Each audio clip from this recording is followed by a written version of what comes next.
We're talking about my grandfather, or my Zaidi, Solomon Simon, who was my mother's father. He never really talked about his life in Europe, um, with us, with grandchildren, as far as I know. Never with me. I guess what I know is from his books, My Jewish Roots, and I guess it was In the Thicket. And to be honest, it's a very long time since I read those. I read those when I was a kid.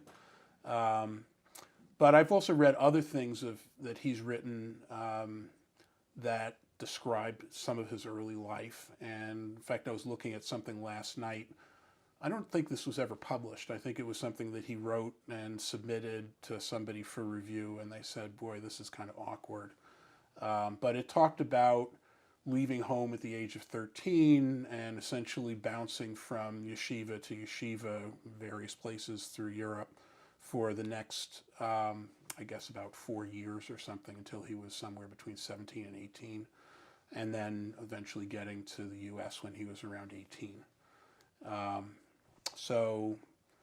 I think the earlier life that I know of from the books is probably slightly fictionalized, and probably the other thing I read was slightly fictionalized as well, but probably not in the main.